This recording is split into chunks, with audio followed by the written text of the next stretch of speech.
അതിക്രമിച്ചു കയറി മോഷണം നടത്തിയ കേസിൽ ഡൽഹി ബംഗളൂരു സ്വദേശികളായ 2 പേരെ പോലീസ് അറസ്റ്റ് ചെയ്തു. ന്യൂഡൽഹി സ്വദേശി ഹിബിസുൽ, ബംഗളൂരു സ്വദേശി മുഹമ്മദ് റഫീഖുൽ എന്നിവരെയാണ് പനങ്ങാട് പോലീസ് അറസ്റ്റ് ചെയ്തത്.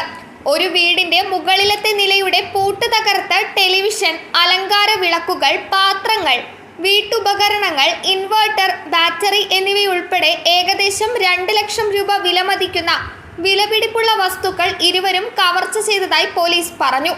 കുപ്പികളും മറ്റ് അവശിഷ്ട വസ്തുക്കളും ശേഖരിക്കാനെന്ന വ്യാജേനെ പകൽ സമയത്ത് ആളില്ലാത്ത വീടുകൾക്കായി പ്രതികൾ അന്വേഷണം നടത്തുകയും രാത്രിയിൽ തിരിച്ചെത്തി മോഷണം നടത്തുകയും ചെയ്യുകയായിരുന്നു. യാത്രയ്ക്കായി അവർ മോട്ടോർ സൈക്കിളാണ് ഉപയോഗിച്ചിരുന്നതെന്നും പോലീസ് പറഞ്ഞു.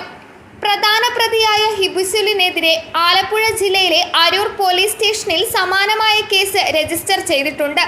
ഇരുവരും ആലപ്പുഴ, എറണാകുളം ജില്ലകളിലെ വ്യത്യസ്ത സ്ഥലങ്ങളിൽ താമസിച്ചിരുന്നതായി പോലീസ് പറഞ്ഞു. എറണാകുളം ACP രാജ്കുമാറിന്റെ നേതൃത്വത്തിലുള്ള പ്രത്യേക അന്വേഷണ സംഘമാണ് ഇവരെ പിടികൂടിയത്. ഹിബിസുലിനെ ചളിക്കവട്ടത്തെ ഒരു സുഹൃത്തിന്റെ വീട്ടിൽ നിന്നാണ് പിടികൂടിയത്. റഫീഖുലിനെ കൊച്ചിയിലെ മുളവുകാട് ഭാഗത്തു നിന്നും അറസ്റ്റ് ചെയ്തു.